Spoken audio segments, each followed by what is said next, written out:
High বন্ধুরা, আজকে আমি এই মাছটা ম্যারিনেট করে রেখে তারপর ভাজবো, পরে দেখাচ্ছি। এই পেঁয়াজটা বসে দেবো, রসুন দেবো, কাঁচা লঙ্কা দেবো।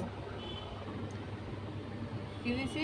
এই লঙ্কার গুঁড়ো, হলুদের গুঁড়ো, নুন, কাঁচা লঙ্কা আর পেঁয়াজ বাটা। আর এবার দিচ্ছি লেবু।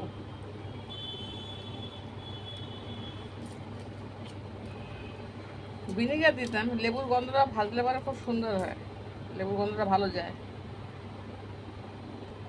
এই দেখুন ম্যারিনেট করা গেছে, রসুন, আদা, পেঁয়াজ, লঙ্কা, হলুদ, নুন। এবার হালকা ময়দা মাখিয়ে ভাজবো, পরে দেখো। এই দেখুন বন্ধুরা, আমি ময়দা নিয়ে নিচ্ছি, এটা একটু গুঁড়ো গুঁড়ো করে মাখিয়ে নিচ্ছি।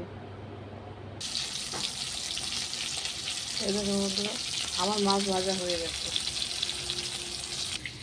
এই দেখুন মাছ ভাজাটা হয়ে গেছে, আরও হচ্ছে কড়াইতে, এটা হয়ে যাক তারপর দেখাচ্ছি। এই দেখুন এগুলো ভাজা হয়ে যাচ্ছে, এগুলো ভালো করে ভাজা হোক।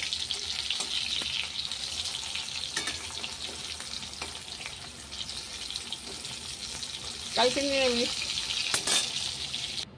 এই দেখুন এই মাছটা একটু ওই পেঁয়াজ দিয়ে রসুন দিয়ে এই দেখুন একটু হালকা লঙ্কা গুঁড়ো দিলাম, গোটা গোটা লঙ্কা দিলাম, আর একটুখানি ভাজা মশলা দিয়ে দিলাম। সব আছে, গরু হচ্ছে সব আছে। এই দেখুন ওই পেঁয়াজগুলো দিয়ে নিয়ে দিলাম, এটা খেতে একটু আলাদা হবে। আমার হয়ে গেছে, দেখুন কত সুন্দর হয়েছে। নামটা পরে দেব, মাছ ফ্রাই করে পেঁয়াজ দিয়ে মানে চচ্চড়ি, নামটা পরে দেব। দেখুন দেখতে কত সুন্দর হয়েছে, খেতেও খুব ভালো হবে।